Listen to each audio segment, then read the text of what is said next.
People's Guide to the Cthulhu Mythos is brought to you by FoundItemClothing.com. Check out their Cthulhu slippers and cool cult film t-shirts. Edited and produced by D.B. Spitzer. Featuring Sara and D.B. Spitzer. Music by Kevin MacLeod. PGTTCM is part of the Dark Myths Network. Check out all the cool podcasts that we like at darkmyths.org. Subscribe where you subscribe, like where you like, rate where you rate. We recommend podbean.com and Apple Podcasts as well. Find PGTTCM on social media at PGTTCM and on YouTube at People's Guide to the Cthulhu Mythos. If you want to donate, go to the Patreon button on pgttcm.podbean.com or paypal.me/pgttcm. All donations receive an on-air congratulations. Shop at pgttcm.threadless.com or pgttcm.com at the shop. PGTTCM is an exploration of the Cthulhu mythos, weird fiction, the Gothic literary tradition, classic sci-fi, fantasy, and horror. Thank you. On with the show. Section 9 of Tales of the Uneasy by Violet Hunt, read by Lisa Reichert. The Blue Bonnet. A little spark in a blue bonnet who fought like the devil at Preston. Boswell. The tourists peered past the grey stone pillars of the gateway into the courtyard, paved with round cobbles, grass grown in between. The low sculptured doorway gave admittance to the old manor house that had so fascinated the lady of the party from the first moment she had cast eyes on it. "Oh, this is a bit of the real thing," she had exclaimed fervently when, 5 miles out of Richmond, the road had ceased to follow the course of the Swale, mantled all the way with heavy oak and hazel copses. They seemed to hang like heavy beards from the beetle-browed face of the cliffs that shelter the east bank of the river. "The very real thing," she had continued, as the wagonette turned out into the open moorland, and their town-bleached cheeks were bathed at once in the pure, sullen airs that roamed over it, softened and suffused with the tears of an April storm gone by. "This is the real Yorkshire moor I've heard of, bare and empty, with not a single dwelling to be seen. Yes, there's one." For as their conveyance dived down into the scarp of a hill, she sighted beyond the now familiar river which wound again into view, directly crossing their path, and the low bridge of quite modern construction which spanned it, the square mass of a house commanding the river bank. It seemed to stand bulldog-like on the slight acclivity, posing as guardian of the ford at that place, which was certainly all that had served for crossing 100 years ago. So her instructive companion remarked to the eager lady. She grew more and more enthusiastic. "John, I can't possibly pass it. I couldn't reconcile it with my historical conscience to go by without an attempt to see it. It's like a grey-haired woman standing stranded on the edge of the world, an old Ariadne of a house waiting for ever by the side of the flood. Ask the driver what they call it." "Walburn Old Hall," said the stolid Yorkshireman, flicking a fly off his horse's ear. 3 blind, hopeless windows, which had been closed up for the tax, looked over the old garden garth.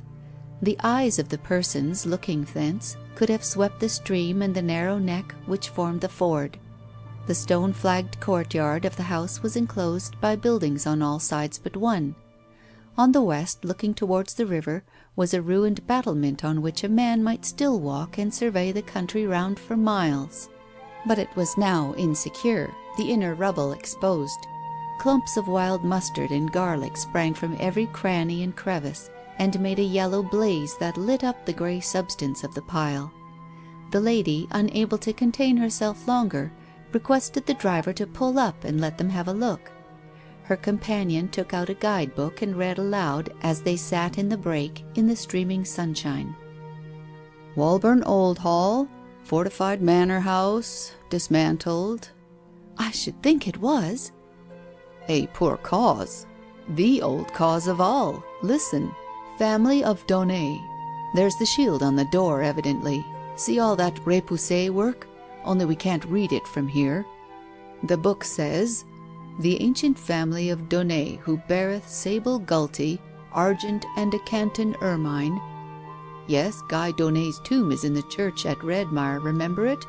His feet are cased in brass-toed sollerets.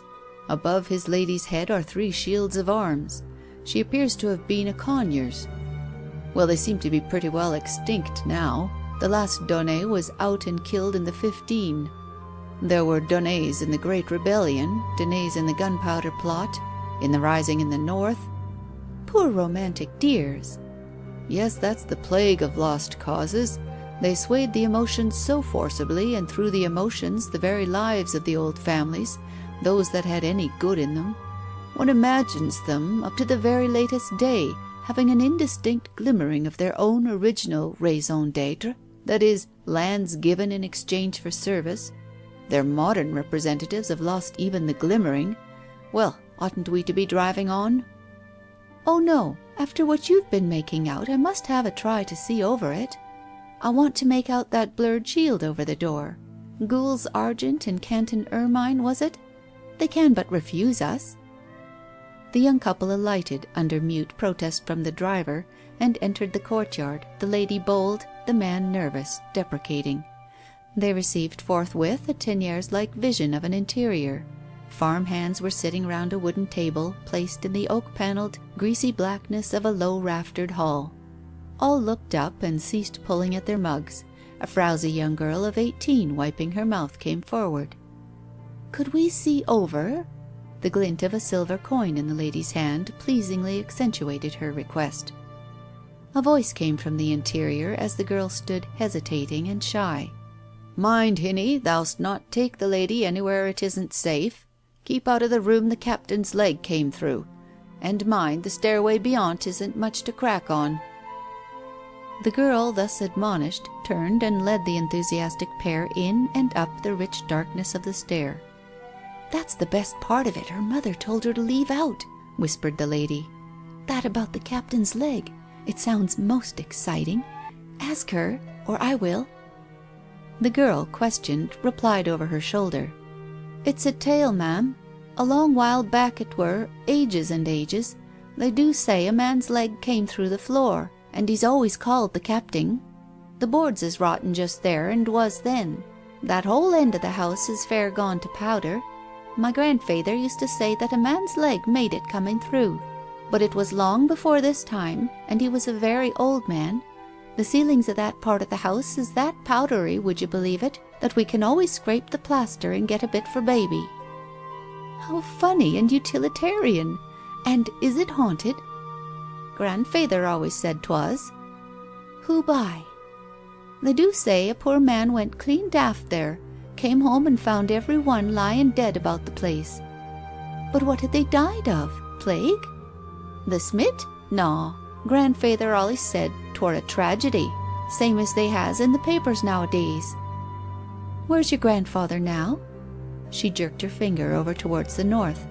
"Churchyard. But he knew all about this place. His feyther before him was ostler about the inn at Redmire. You'll pass it on your way to Bolton. He always said there was a hiding hole here, and more'n that, a secret way. But teacher says that's all nonsense, and we mustn't waste our time looking for it. Besides, it isn't safe. We shut up this part, and just pack into the other, where it's still pretty good. And at Michaelmas we've all got to go out, and Lord Scrope is going to pull the old place down." "Shame!" "Oh, I dunno. It's fair rotten."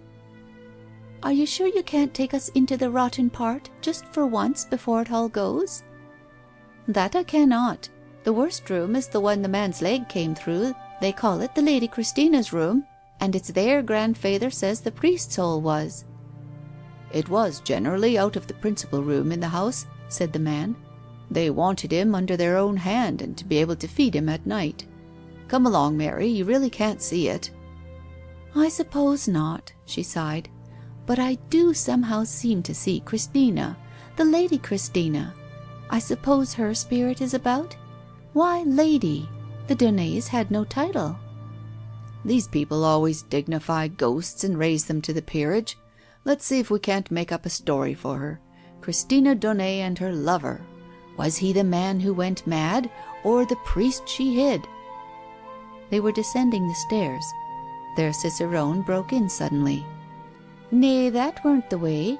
The real heir was troth plight to the Lady Christina, and he was drowned one day here in the ford, here under her very eyes." "Another touch," said her companion eagerly. "So legend grows. Let us go and sit on the hill here and look towards the ford, and I'll try to reconstruct her story for you. I'm not a novelist for nothing. This is how the man went mad when he came home." There was no priest. The lover was that little spark in a blue bonnet that fought at Preston Boswell speaks of. I've always wanted to connect him up with a story. Miss Christina Donnet, not lady, was tall and pale, and a fine girl so long as she had enough to eat and nothing to brood on. But her adolescence and greatest need of nourishment happened to coincide with Jacobite times of stress, when loyal subjects starved in order that the Stuarts might come by their own. The females of her family were used, even hardened, to the more domestic consequences of the male's unfaltering loyalty. When the fuss was about priests, Christina's own grandmother had successfully concealed one in the hiding place in her room, that very room that we were not permitted to investigate, looking towards the ford and the road to Richmond. To-day her own mother lay there, 80, bedridden, daft and doited. These two women were the widow and daughter of the last Donnet of the direct line. Since the great Guy of the Canton ermine, the race had continually dwindled. So many of them had been strangled, so many hanged and drawn and quartered. A half-dozen desiccated heads belonging to the strain had rotted on Temple Bar. Cold steel and a touch of poison had been responsible for some others, and thus the foolish, forlorn race had been cleared off to make room for persons of finer judgment and less realistic ideals. Acts of attainder, recusant fines, had impoverished their estates, and mulcted them of their goods, till of all the broad lands, castles, and noble manor houses that had bred and sheltered and maintained Donnets for the king's service, only the austere, embattled farmhouse at the Richmondshire moors remained, and therein the two women that alone bore the fine fighting name slowly pined and withered away.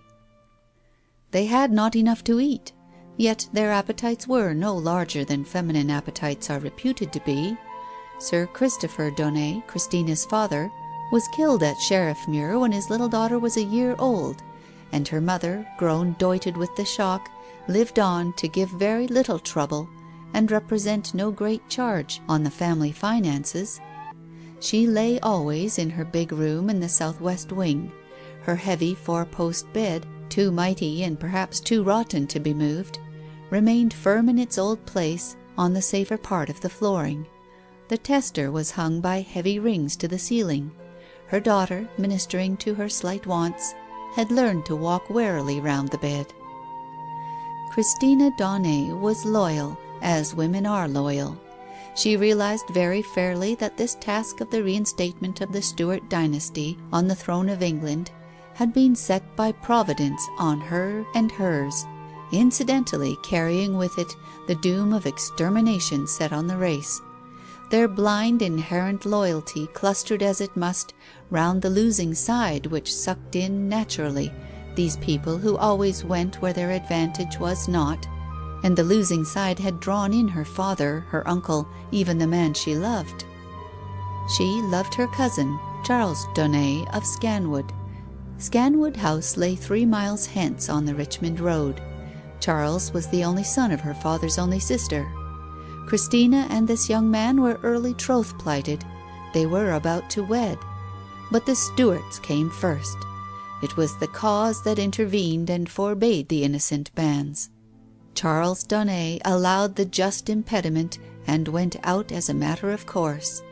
He was more eager for the day of the stranger's crowning than for the morn that should usher in his wedding with Christina, whom he knew and loved.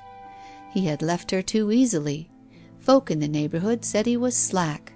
Christina herself admitted that Charles was more of a fighter than a lover. But the Stuarts called. What was a Daunet to do? She cried sometimes, and mourned over her balked betrothal with her only confidant, a certain Luc Daunet. Her father had had a son, but he was not her mother's child. Luc lived with them. His mother had been innkeeper's daughter over at Redmire, a good girl enough till Sir Christopher Daunet came her way. He lived so near, at Walburn, and he was not the man to leave so fair a flower ungathered. Madame Daunet was not a hard woman. She undertook the child's maintenance when its mother died and Sir Christopher fell at Sheriffmuir. Luc grew up. He was not all there, but he was an honest, kindly, gentle fellow, and for the two lonely women he did a man's work about the place.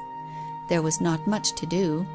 There was not a beast left in the stable except a wall-eyed, knock-kneed pony that Luc rode into Redmire or Marske now and then to buy necessaries. They could afford no other servant. The white-handed, proud Christina tended her mother, cooked, and did the inside work of the house. It was all one. When the prince should come into his own, Christina would do so likewise. Of that she had doubts sometimes, especially when the wind whistled over the moor, and the stream ran heavy and turbid below the garden, so that the ford was ill to cross. The prince's final triumphing then seemed surer than her own. Charles had been away now a long while. He had not been assiduous about her for many months before his departure to join the prince. He had sent her no message, first or last. She had even heard of another lady. For rumours flew. The news of the brief Stuart apotheosis at Edinburgh, tidings of the prince's meteoric courts at Holyrood, had filtered down to Redmire and the bar of the inn there. Preston fight, too, was mentioned. She thought, but was not sure, that Charles had been noticed there. Now the prince was marching south, had marched. On that day of December, mild and calm and presageless as it seemed, Christina was ill at ease, peevish, apprehensive. She went about the house-place and courtyard with her ears pricked to the free-roving wind that might have brushed her Charles's bonnet in passing as he marched south with his troops. Or, weary of this fairy listening, she would droop her eyes till they rested dreaming on the waterway below the dip of the hill where Walburn Hall stood. Then she would raise them slowly to look a little higher on the level where the turrets of Scanwood were just visible, nestling in their encompassing woods. Scanwood was a fine place, and would it be hers some day? Puzzling like a fox that is hunted, she snuffed the air and could not tell which way danger, or perhaps bliss, might come. Had the prince's army passed them on its way south? For indeed the last news Luc had brought had been that the Stuart heir was marching on his own capital, with his victorious rabble of Highlanders. King George was quaking. Would not Charles, if this were so, have to pass by Scanwood to see to his domestic concerns? Her mother babbled forever of drums. The old woman would have it that she heard them. "They've gone by, my dear, they've gone by. Oh, the bonny lads! The prince has gone into England, never to leave it again, dearie. Listen to the old doited woman, for she speaks truth. Rub-a-dub, rub-a-dub." "Whisht, whisht, mother," Christina now and again murmured softly, but not imperatively, as she stood by the window and herself, with her slight long fingers, performed the manoeuvre known as drumming on the pane. Yes, her heart lifted. He had passed, at a point perhaps miles away, too far for him to get leave to call in and see his sweetheart. She must have patience. One day soon she would be looking out of this very window, and she would see Charles on his fine horse, crossing the ford at the old place, coming to her, with a light heart, and all his troubles and hers behind him, cast aside, healed, over and done with. She could discern the very spot now where the bottom was nearest and the water shallowest, even exposed at times in drought.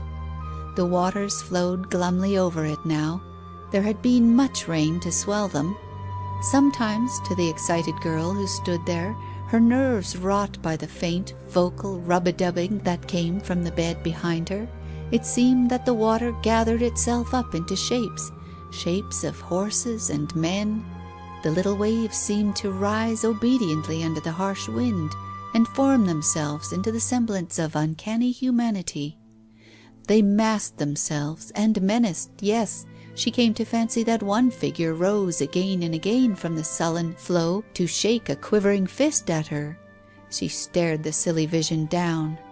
Soon the water ran by as usual, huddling, lumping itself into small ridges under the wind, but nothing so tall as a man. She turned to receive and divert the mother's peevish voice. The old woman had ceased to imitate the drums. She was now convinced in her senile way they had passed. She talked strange nonsense, used strange names. Bound for the south they are. The bridge, Swarkstone. Swarkstone. Where's that, mother? Bad luck, the bridge. No further. Swarkstone, no further. Back, back. I'm cold, Christina, I'm cold. The day's changing, and you feel it, said Christina sadly, altering the position of the coverings. It was all she could do. Nay, 'tis the smit of death I've got, Christina, I know it. Oh, mother, not now, just when we are going to be so happy.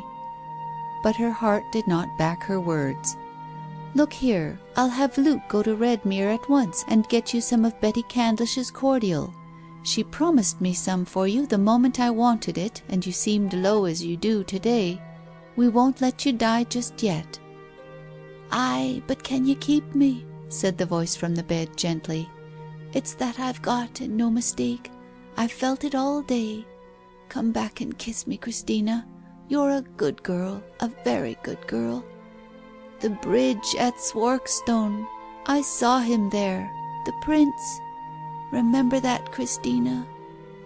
Yes, mother, I will, though I never heard of such a place in my life, cajoled the girl as she went downstairs to seek the half-witted Luke and confide her errand to him. He sat as usual on the oak settle, swallowed up in the glooms of the chimney corner. She roused him up and told him what she wanted. She helped him to saddle the pony and watched him potter slowly up the hill towards Bolton. Then she re-entered the house and cut up, on the corner of the big seamed oaken table, some vegetables which she had fetched from an outhouse. Into a pot on the fire she threw the sliced turnips and carrots. There was not much fire to hang over, but her forehead got hot, her cheeks flushed, and her hair escaped a little from its binding. Presently, having put the mess to one side on the hob, she walked slowly out into the courtyard to get air, of which she suddenly felt a violent need. She languidly ascended the few broken steps that led up to the old battlement. At that time one could still walk along it without having one's attention too much distracted by the necessity of picking one's way among the rubble. She strolled backwards and forwards, enjoying the fresh moorland air that caressed her reddened cheeks and blew her pale yellow hair away in an easterly direction. Holding her hand to her forehead instinctively to restrain it, though there was no one to be seen for miles, she scanned the country to the south. Her blue eyes roved over the low rolling hills that let her see a very long way, but not as far as that bridge at Swarkstone, 6 miles south of Derby, where the lines of her fate had been converging for several days past, and were now radiating away from thence in ragged streaks and strands of fugitive soldiers and brutal, complacent pursuers.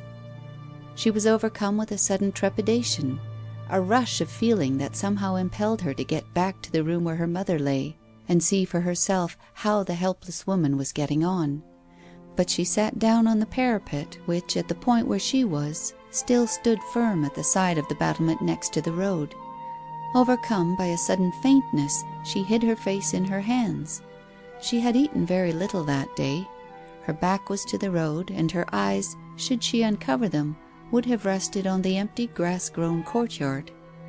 It was not empty. A noise like a dead leaf twisting startled her. Luke come back on foot, without the pony.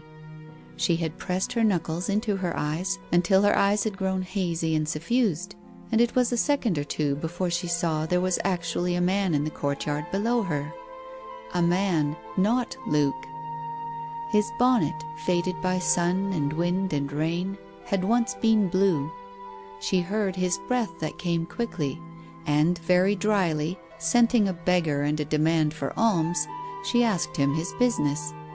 He raised his drooping head. "Charles!" "Christina, quick! Who else is here? Can you harbour me?" "What? What?" "I come from Derby, the rout at Derby. We got 6 miles beyond and turned back. I am pursued. Quick, can you hide me, will you? They will search my house at Scanwood. They are there now." Christina was not looking at him. She had half turned when he spoke of Scanwood, and her eyes pried into the bosky mazes lying between. The fugitive thought that the brusque movement had its occasion in a natural change in her sentiments towards him. He deserved no better. He had practically deserted her. He had never written. A woman scorned. Yet in his urgent necessity he must needs appeal to her again. "Christina, an answer, I beg of you. Shall I go further for a shelter?" "Take off that cap. Reach it up to me here. Now go into the chimney corner. You know it. Sit down at ease. Not another word." While speaking, she had taken the blue cap and flung it down into the chapel garth on the other side of the wall. The cluster of ramps and fronds of wild garlic parted and opened to receive it and came together again. Meantime, such was the power of insistence in her voice that the fugitive obeyed her as he would obey the military word of command. Heavily walking over the stones of the courtyard, he took his place on the settle in the chimney nook and crossed his legs negligently. He could still see Christina standing on the battlement looking down towards the ford. She stood first on one leg and then on the other. She agitated her body strangely. She made signs. Then faint sounds, voices, the clink of bridles came to his ears from the direction in which she looked. His pursuers most likely, for the noise came from Scanwood. He stretched his legs, stiff from 2 nights' exposure, further out in an attitude of ease as she had bidden him. He did not know what Christina meant to do. She was revengeful. Then she would give him up? She meant perhaps to save him? Well, his life belonged to her. He waited. 5 minutes ago Christina had seen his enemies taking the ford, a well-found troop of horse, and a stoutish personable man riding at their head. Charles Daunet from the ingle nook could not see them, but he could see his Christina make a trumpet of her white hands, and hear her bawl, yes, bawl to them over the battlement. "Good gentlemen, hear me. Will you please to take some refreshment? I cannot allow you to go by me, for it is lonely here at Walburn Hall." "Is that what you call it?" said a clear voice. "Wheel, men." Charles Daunet saw the speaker ride into the little courtyard at the head of his troop and dismount. He was a fine florid man of 40 or so. He wore a high fixed cap, with upon it the white horse of Hanover. His gaiters were white, and at his saddle he carried a dead turkey. Christina had descended from the battlement and had gone to the horse's head. The man spoke breezily. "Captain Butler at your service, mistress. We will eat a crust with you, the more so because we come to search you in the King's name." "Do you say so?" Christina replied, setting the tone of the interview in a way that made Charles Daunet shiver. "Come you then in the King's name. George or James, 'tis all the same to me, a woman. It's long enough since a man came this way. I was wearying for the sight of one." The captain laughed heartily. "Business first, miss, if you please. We have a warrant to take a certain Colonel Charles Daunet of Scanwood, who fought for the Pretender at Preston, and gave us honest ones a dance of it." Christina looked faintly bored. "My cousin of Scanwood. Is he not at home?" "We have spent 2 hours ferreting for him there, and the housekeeper bade us come here. She said he was a good friend of yours." "She is chary of her information," said the girl composedly. "I was more than a friend. I was once sweethearts with him, for my sins. But I have no care for the fellow now." She tossed her head. Come in, you and your men, as many as the roof will shelter. The wine cask is low, but we will do what we can. I am alone here, nearly." "My men, some of them, must search the house." "Ay, let them search closely. I was always one for formality. But see they take heed of the flooring of the upper rooms, which is indifferent and might let one of them through, especially if he be a fine man like yourself, Captain." She giggled. "Shall I go along with them and indicate the places where the maggots cling and the mouse gnaws, and all is gone to fine powder?" "No, they must shift as best they can. And you shall stay here and talk with me. Our man should be here without your knowledge, perhaps, since you say you and he have fallen out?" "We fell out," said Christina carelessly, "when he chose to leave me to go and fight for a man I had never seen and didn't care for. He should have stayed here and taken care of his own." "I am with you, mistress. Little as he is, though, he fought us like the devil at Preston. His blue bonnet was everywhere, and he fairly swinging our poor fellows. The Duke is wild to have him strung up. Well, men, off with you. Thoroughly, mind, every corner. Is there a cursed hiding hole here?" "Yes, in my mother's room," said the hostess languidly. "She lies there bedridden. Speak her fair and gently, and she will instruct you to find the way in. On the left-hand side of the fireplace, a bolt shaped like a beetle, only it's iron, and if Charles is there, so much the worse for him." "You've got the spirit. Nasty at that.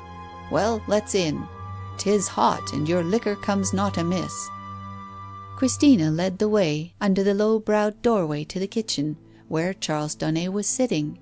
She made straight for the corner where he was, and, lifting up a wooden flap of the settle, rummaged for a bottle of spirits. Aloud she said, "Get thy great foot out of the way, Luke, wilt ta?"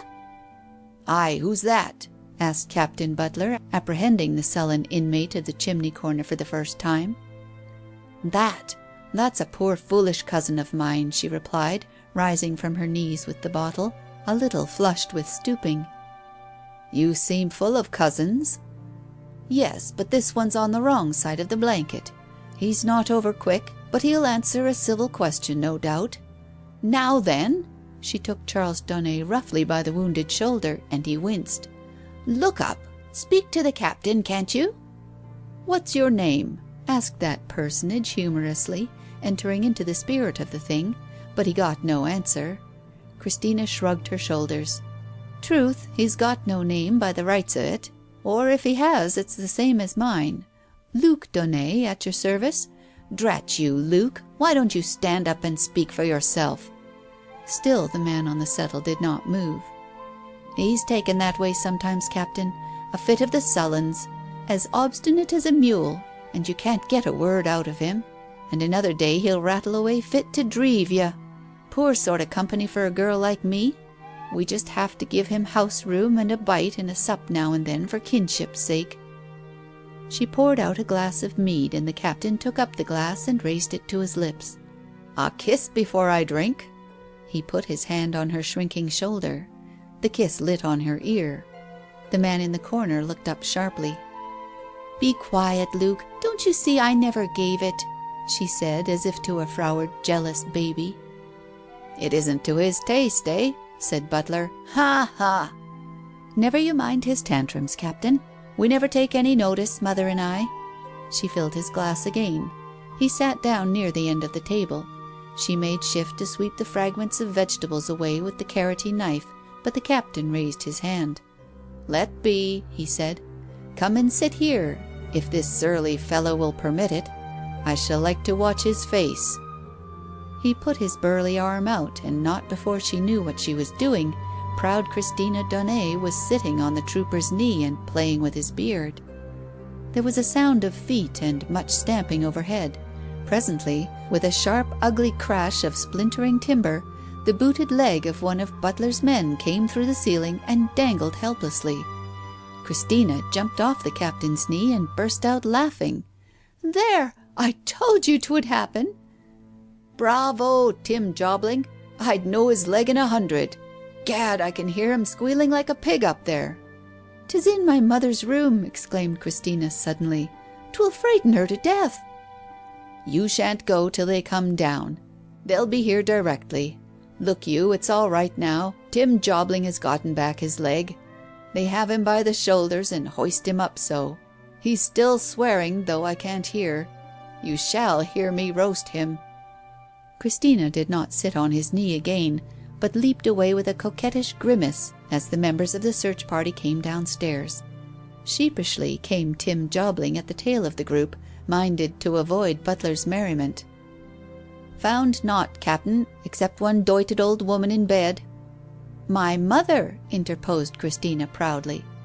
"Aye, Walters, keep a civil tongue in your head. It can do you no harm. Did you put your blade through the bed?" "We did, aye. The old body sat up and talked gibberish. She frightened poor Tim, that he stepped back sharp and through the flooring." "His leg came out just there," said Butler, pointing to the comminuted fracture of laths and planks that sagged down from the ceiling. "Well, Tim, you're no worse, and you've given me and my young lady here very good amusement. Your leg wagged like a mouse's tail in a trap. My word! Well, well, there's meetings and there's partings, mistress. We'll have to be jogging away. Our man's still to seek." "What's this place Redmire?" He spoke to Christina, taking her by the chin. "It's a lost sort of place, 3 miles away from here. Marsk's a deal more likely. Yet why should I be helping you to catch the poor escaped fellow? You'll hang him, I'll warrant, and though he's despised me, I don't wish him that much harm. I was never fond of telling the hunt which way the fox had gone." "Do you say so?" He looked judicial, and stroked his beard.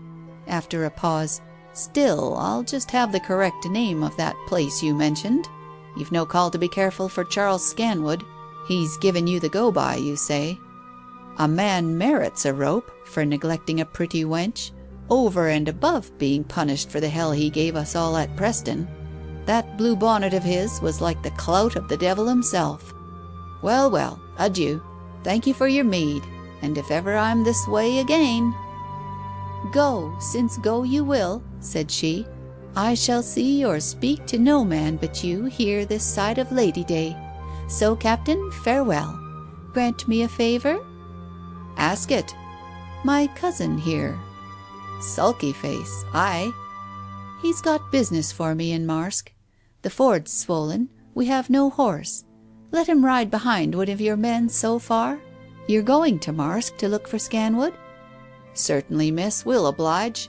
Tim Jobling shall take him behind. Come, men, saddle. We must be off." "Give me a letter, so that the next company passes this way don't trouble me," she said. He scribbled something in a pocket-book and tore it out. She took it. "Another glass before you go?" "I'll not say no to that. Here's to King George. Will you toast him?" She drank it down. "Just a good excuse to get a drink," she said. "Right. Women have no call to meddle with politics. And your cousin?" "You can try him, but I fear he's stubborn. These sullen fits last for days. Here, Luke, drink to please me and the kind captain." She held the cup to his mouth and whispered, "Return here as soon as may be." Aloud she sneered, "Look you, the great baby. He is suffering me to spill the good liquor. His lips are close shut." "Waste no more time on that lout that will not drink when a lady begs him," the captain said. He wiped his lips. "Well, good-bye then. You were so glad to see me, you'll not refuse me a kiss at parting." "What are you thinking of, Captain Butler?" she minced affectedly. "And before your men, too." "Be hanged, my men. They're busy getting off. You're the prettiest picking I've seen since I left my barracks at Hounslow, and I cannot leave it unkissed." He forced his lips. The man in the chimney corner stirred. "Touches him nearly," said Butler, whose eyes shone. "I could do with another, given freely. Maybe if we were alone." She shook her head. "No good, eh? Your promise, madam, was finer than your performance, but I'm a gentleman. Come, my lob lie by the fire, stump up." The man in the ingle nook, with one reproachful glance at Christina, rose. He tottered a little and appeared dazed. Captain Butler, in sudden haste to be gone, clapped him on the back. Come, my dear fellow, don't keep us waiting. We're bound to catch our gallows bird before dark." The haggard eyes of the fugitive were fixed now on Christina and now on the stained kitchen knife that lay on the table. "It's the money," she said hastily. "I was forgetting." Opening a shabby little leather bag that hung at her girdle, she produced a silver coin. "Here, take it, Luke, for all that Betty Clandish would have given us credit. There goes. Don't drop it, you daft goneril. And mind, you'll have to come back by the bridge up Marske way, for these kind gentlemen won't be coming back, I fancy. It's saving him a matter of 2 miles, Captain, thanking you kindly, and my mother pining for her drops." The troopers in the yard were all mounted now, their bridles clinking, their horses pawing. Christina, standing by Captain Butler's stirrup, bickering with him gaily to the last, watched her lover out of the corner of her eye as he doggedly passed out and hoisted himself up behind the man called Tim. He seemed woefully stiff. Christina supposed him to have a hurt somewhere, or was it merely the result of 2 nights' exposure? If it was the former, she promised herself a month's delicious nursing. Yet not a look did he cast in her direction as he rode away, uncovered, leaving one of Luke's old caps which she had reached down from a nail for him on the table beside the kitchen knife and the carrot scrapings. She saw it when she went in again. His negligence of any head covering must have looked odd and indifferent, but then his sullen and cross demeanour had tallied exactly with her account of him. She was proud of the part she had played. Yet the first thing she did when the sounds had died away was to catch up the rough cloth, not over clean, that lay there, and rub her lips with it till the blood came. Then she sat down for a little while with her head buried in the self-same cloth, crouching low in shame, remembering bitterly the indignities to which she had submitted in order to secure her false lover's safety. Half an hour she sat like this. Then the old clock in the corner struck wheezily. It was 3 o'clock in the afternoon. She remembered her mother. She ought to go and see and comfort the old woman. Perhaps the rough troopers had frightened her. Heavy-footed, hating herself, loving Charles, she ascended the crazy stairs. The troopers had frightened her mother indeed. She was dead. The daughter, dry-eyed, left alone with death, did what was necessary. She washed the body of her beloved and dressed it, and laid her arms across her breast with a little sprig of marjoram out of her garden between the fingers, and covered up the cracked, dim looking-glass with a fair white cloth. She went downstairs and procured a plateful of salt, which she laid on the dead woman's chest to fend off the evil spirits.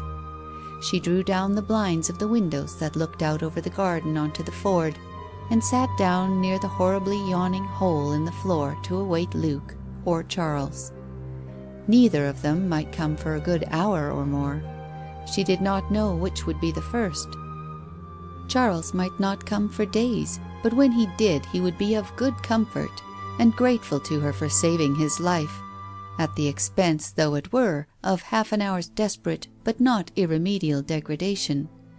It was nothing to her, considering the result, perhaps as little to him, and yet more than once during the ordeal she had fancied he was on the point of interposing and forbidding, at the risk of his life, the desecration of the lips that were his, and his only. He might not, perhaps, be willing to kiss her. No matter. She would dress his wound, and shelter him, and be a mother, not a mistress, to him a while. He had not slept in a bed, nurse-tended by kind white hands, since Preston fight. He would kiss the hands sometimes? So she dreamed. About 5 o'clock she heard the thud of a horse's hoofs, trotting briskly towards her from the ford.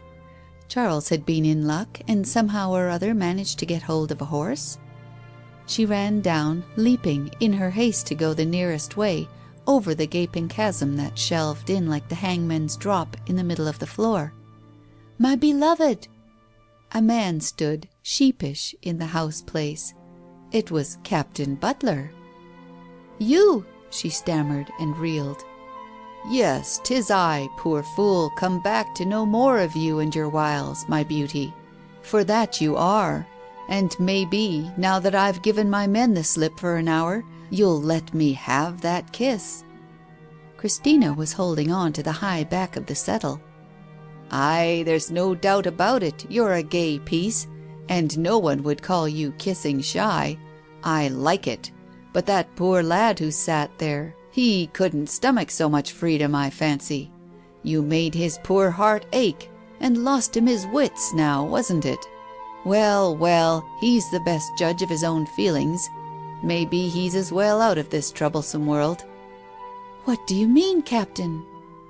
"Only that cousin of yours slipped off from behind Tim Jobling crossing the ford, and he was washed away almost before we in the front knew what was happening. It's my belief he did it on purpose." "Drowned? Charles?" "Is that his silly name? I thought you mentioned some other. He said something to Tim, I believe, before he let go." "What was it?" "Oh, if you care to hear. He said that he found the woman he loved was no better than a harlot, and he didn't care for his life any more since 'twas so. He just slipped off behind." "And didn't anyone lift a finger to help him?" she wailed. "Couldn't, I tell you. He was a deal too quick for Tim, seeing as he did it a purpose. No, miss, make no bones about it. His death lies at your door." She tottered, and he held out a clumsy hand. "Come, put it all behind you. Why should a fine girl like you sorrow for a half-witted yokel like that? You broke his heart, but what right had he to cast those bleary eyes of his on you? You are for a better than he. Come now, be pleasant. You didn't used to look bashful. One would think it was a different woman I've come back to. You're handsome enough, though, in all conscience, even with that face of thunder on you. Will you or won't you, Mistress Dunnet?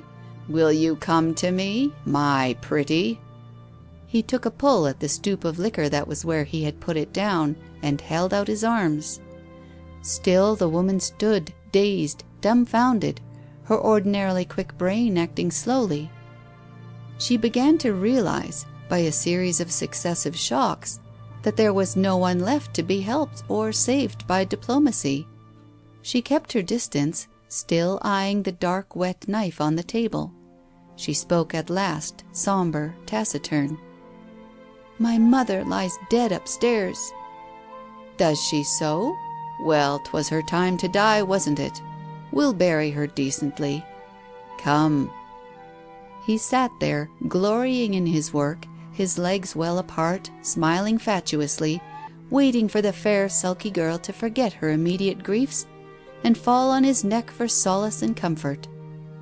"Dawdling? Playing the maiden, eh? You'll come in the end. What if your mother is dead? 80, I think she was. Trooper Tim gave her a fright, finished her off." He was slightly drunk. "I've left my men at Scanwood. I fancy its master is likely to seek the old earths after all. Come, still thinking on your mother? Devil, don't I tell you she was old and ripe for death? We'll give her Christian burial and do all things in order." He fumbled in his pockets, and Christina's hand made a quick outward movement.